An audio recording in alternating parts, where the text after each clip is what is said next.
I'm Brittany Rosendahl with ABEX Community News Bryan, and I'm here with Wendy Farrell of Farrell's Lawn and Garden Center.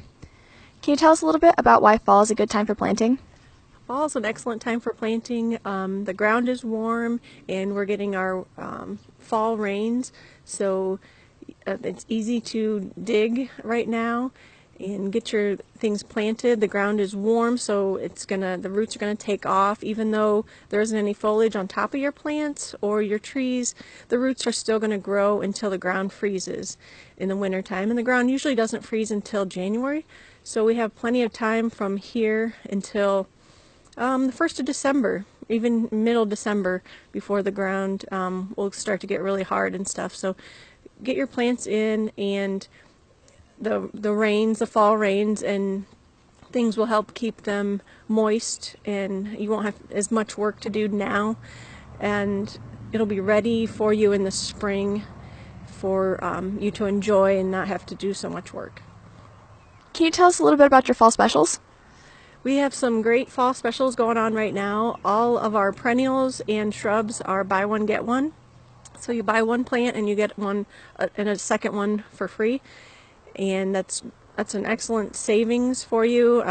Helps fill in your area right away. And also our trees right now are all 25% off. That's cash and carry. You buy it and you can plant it. We give you a planting guide and a watering guide. But it's great to get these going this fall yet, so you can enjoy them in the spring.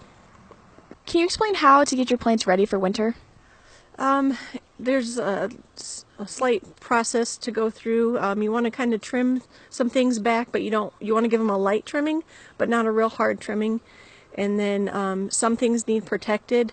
You want to wrap some burlap around them, put some mulch around the base of them.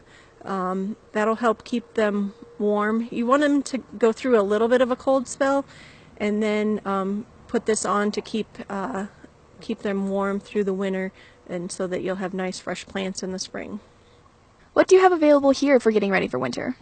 We have bagged and bulk mulch, and we have bagged and bulk soils for you. So if you're shy on a little dirt and things around your trees, or you've noticed that it's settled a little bit, you can put some new fresh dirt around and some mulch to keep it warm through the winter. Tell us a little bit about your fairy garden classes. If you're stuck inside on a rainy day, you don't have anything to do, just give us a call and we can get you signed up to take a fairy garden class. We supply the soil, and you can either supply the container or we would have those for you.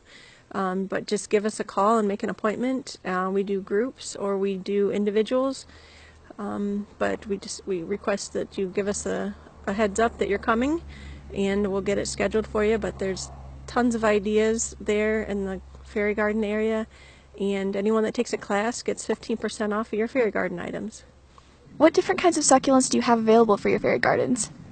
We have all different kinds of indoor and outdoor succulents, the hens and chicks, and then we have different colors and shapes of the indoor ones that don't require a lot of light. And we also have house plants that you can use, different African violets, kalanchos, cacti, all sorts that are really great for terrariums or little fairy gardens. So if people want to keep up to date with Farrell's Lawn and Garden, how can they best do that? We have a website, farrellslawnandgarden.com, and we're on Facebook at farrellsflowers.com. All right, well, thanks for having me out to Farrell's Lawn and Garden Center today, Wendy. All right, thank you, Brittany. And this is Brittany Rosendahl reporting for ABEX Community News Bryan.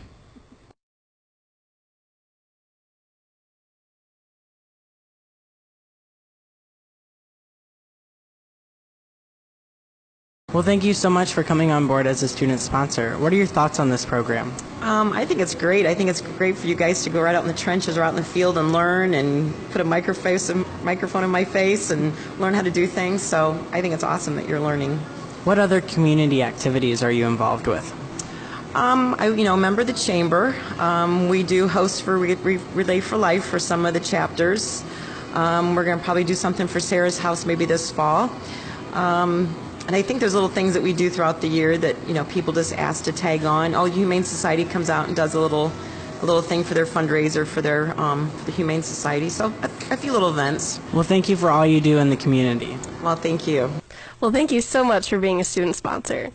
Thanks, Natalie. I'm all about supporting kids and getting them to evolve into what they're interested in, and so I'm really glad to help. Thank you for coming on board as a student sponsor. What are your thoughts on this program?